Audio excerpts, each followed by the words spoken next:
Всем добрейшего времени суток, дорогие друзья! Приветствую вас в моей скромной таверне любителей компьютерного железа. Ни для кого не секрет, что самым важным комплектующим любого ПК является монитор. Поэтому давайте сегодня разберемся, какие бывают мониторы, на что именно нужно смотреть при выборе монитора и глянем на самые интересные модели в разных ценовых категориях. Ну а перед тем, как мы перейдем к обзору рынка мониторов, не забудьте подписаться на мой канал и нажать на колокольчик, чтобы всегда быть в курсе актуальных комплектующих.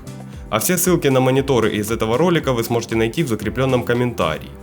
И начать я хочу именно с типов матрицы, так как это самый главный критерий монитора. На данный момент на рынке существует три основных вида матрицы. Первый вид это TN, который используется сейчас практически везде.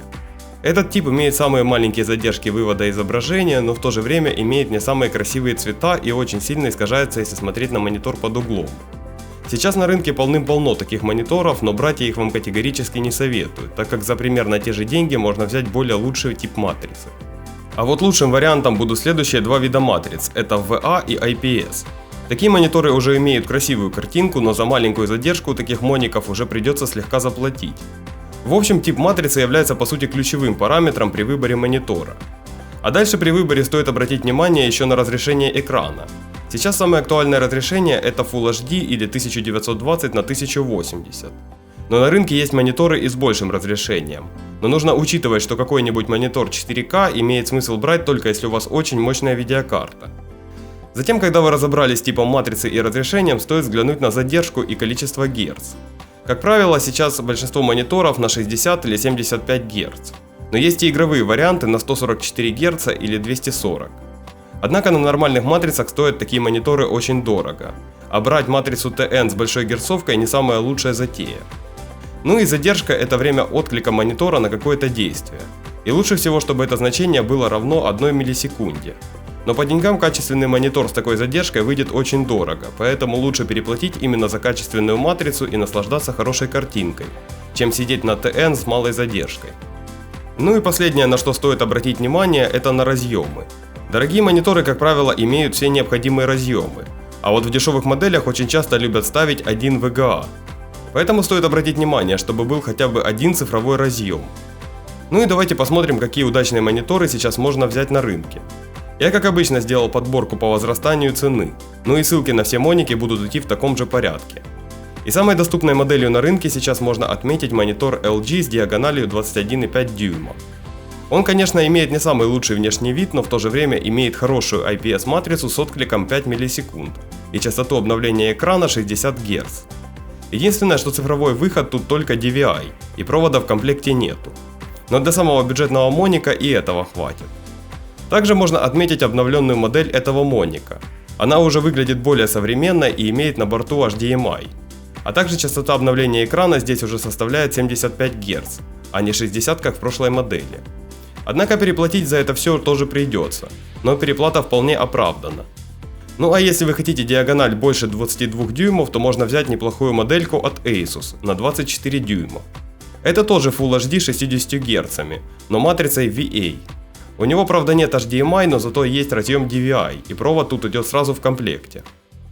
А время отклика такое же для этого ценового сегмента и равняется 5 секундам. Кстати, еще забыл вам сказать, что у мониторов есть показатель яркости, и измеряется он в канделах на метр квадратный. И соответственно, чем оно больше, тем выше будет максимальная яркость. А за этот же бюджет можно взять моник от Acer на 23 дюйма, но уже с частотой обновления 75 Гц. Это тот же Full HD на неплохой матрице IPS, а из разъемов тут есть HDMI, но провода в комплекте как всегда зажали. Ну и стоит также отметить довольно маленькие рамки и поддержку AMD FreeSync. На этом в целом самые бюджетные мониторы заканчиваются, и следующий моник уже выйдет почти в десятку. И это Philips на 23,6 дюйма с изогнутым экраном. У него тоже Full HD с 75 Гц на матрице VA, но он имеет встроенные динамики и HDMI. Думаю, это пригодится тем, кто хочет подключить игровую приставку к монитору. Ну а изогнутая форма экрана даст вам комфортный угол обзора при большом размере матрицы. Я думаю, за такие деньги это очень достойный вариант для нетребовательных геймеров. А любители больших размеров могут присмотреться к модели от Philips на 27 дюймов с матрицей IPS. Однако переплатить за такой монитор придется лишние пару тысяч, но зато размер явно вас порадует. Также можно присмотреться к 27 дюймам от AOC. Это тоже Full HD IPS с 75 Гц, но с чуть лучшим временем отклика 4 миллисекунды. Однако у этого монитора нету аналогового разъема, и если вам он не нужен, то смело можно брать эту модель. А еще чутка докинув, можно купить не просто монитор, а целый телевизор. Это 32-дюймовый ViewSonic с IPS экраном и встроенными динамиками. Правда, частота обновления тут всего 60 Гц, но время отклика также 4 миллисекунды. Кстати, разницу между 5 и 4 миллисекундами вы вряд ли заметите, так что сильно гнаться за этим показателем не стоит. Ну а если вы хотите взять именно 144 Гц, то идеальным вариантом будет взять AOC Gaming на матрице VA. У него довольно немаленькая диагональ 23,6 дюйма и имеется регулируемая подставка. А время отклика составляет 1 миллисекунду. На мой взгляд, это идеальный монитор с большой частотой обновления экрана. Но если вы хотите большую диагональ, то можно взять такой же на 27 дюймов. Разница у них по сути только в размере и цене. Ну и матрица в более дорогом стоит MVA. Но по факту это тот же самый VA, просто по немного другой технологии. А тем, кто хочет нагибать в онлайн-играх на царских 240 Гц, явно приглянется модель от Samsung. Это отличный моник с разрешением Full HD и поддержкой NVIDIA G-Sync. Он тоже изогнутый и имеет чуть большую яркость в сравнении с другими моделями. Однако время отклика тут 4 миллисекунды, когда у прошлых моделей можно было порадоваться всего одной. А дальше на рынке уже идут мониторы с большим разрешением. Например, можно взять Quad HD от Acer с частотой обновления 75 Гц. Как по мне, это вообще один из самых идеальных мониторов с обычной герцовкой. Матрица у него IPS с царским откликом в 1 миллисекунду. А 27 дюймов с разрешением 2560 на 1440 точно дадут нам очень красивую картинку. Да и кстати, запас яркости тут очень большой. В общем, если бы я себе выбирал монитор в 2020 году, то я выбрал бы себе именно эту модель. Поэтому если вам не важны герцы, а вы просто хотите красивую картинку с быстрым откликом, то смело можете брать себе такую модельку. Ну и кстати, за те же деньги можно присмотреться к монитору LG, который имеет всего 60 Гц и классический отклик 5 миллисекунд. Но в то же время это самый доступный монитор с разрешением 4К на человеческой IPS матрице. Главное помните, что брать для игр монитор с таким разрешением нужно только с топовыми видеокартами. Если у вас стоит какая-то 1650 Super, то максимум, что вы сделаете в 4К, так это посмотрите фильмы. Ну а за 30-очку можно взять 32-дюймовый монитор с колонками от компании AOC.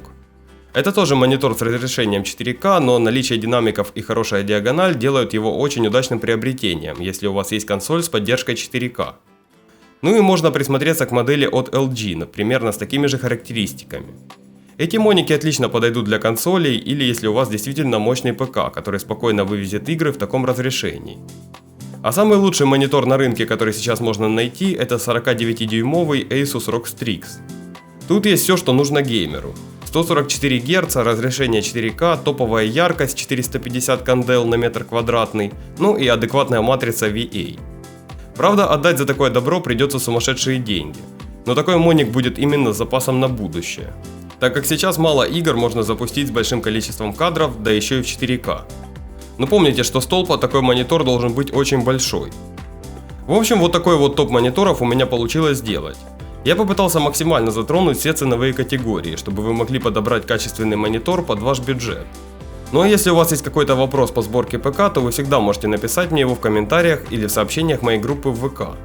Спасибо всем, кто ставит лайки и подписывается на мой канал. До скорых встреч, друзья!